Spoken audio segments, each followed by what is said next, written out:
والله ما أحسن وما ألذ التوبة.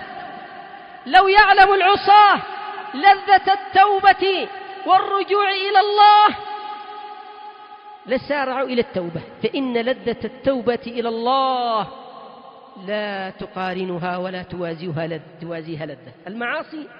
لذتها شيطانية مؤقتة تزيين، ثم يعقبها حسرات، ندمات، ضيق، عيشة ضنكا. أما التوبة راحة. التوبة عندما تتوب بين يدي الله وتبكي وتقول يا رب اللهم إني ظلمت نفسي ظلما كثيرا. اعترف يا أخي، اعترف يا عبد الله، نحن الظالمون لأنفسنا، ولا يغفر الذنوب إلا أنت، فاغفر لي مغفرة من عندك وارحمني إنك أنت الغفور الرحيم. قل اللهم اغفر لي ذنبي كله دقه وجله وأوله وآخره وعلانيته وسره. قل اللهم أنت ربي لا إله إلا أنت خلقتني وأنا عبدك وأنا على عهدك ووعدك ما استطعت، أعوذ بك من شر ما صنعت وأبوء لك بنعمتك علي وأبوء لك بذنبي. اعترف، فاغفر لي فإنه لا يغفر الذنوب إلا أنت. قل اللهم اغفر لي خطيئتي وجهلي وإسرافي في أمري وما أنت أعلم به مني. اللهم اغفر لي جدي وهزلي وخطئي وعمدي وكل ذلك عندي.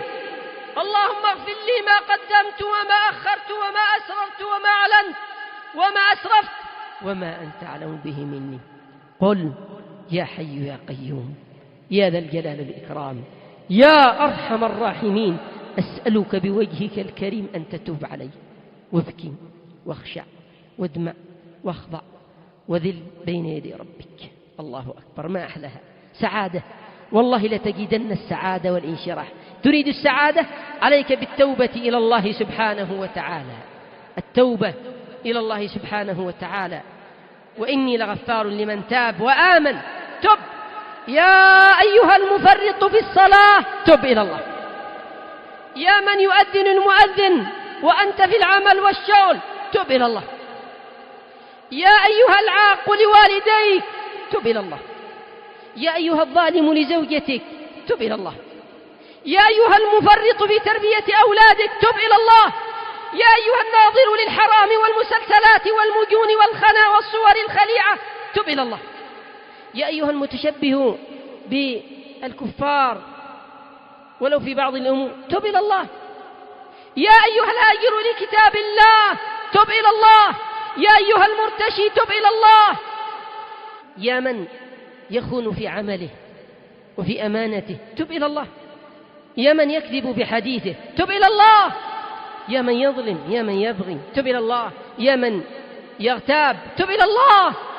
الله أكبر، نحن بحاجة أن نتوب إلى الله عز وجل من جميع الذنوب والمعاصي، نتوب إلى الله سبحانه وتعالى ونعود إليه. عباد الله، هذا أعظم ما نستقبل به شهر رمضان، أن نتوب إلى الله. إذا أردنا أن نسعد في رمضان وأن تفتتح قلوبنا لطاعة الله، لماذا تضيق صدورنا من طاعة الله، من قراءة كتاب الله؟ ما تصبر بسبب الذنوب والمعاصي. هناك خلل.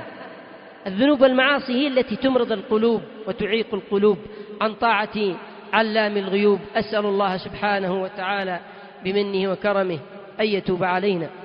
اللهم تب علينا إنك أنت التواب الرحيم. اللهم إنا نسألك الهدى والتقى والعفاف والغنى. اللهم أعز الإسلام والمسلمين وأذل الشرك والمشركين ودمر أعداءك أعداء الدين. سبحانك اللهم وبحمدك، أشهد أن لا إله إلا أنت، أستغفرك وأتوب إليك.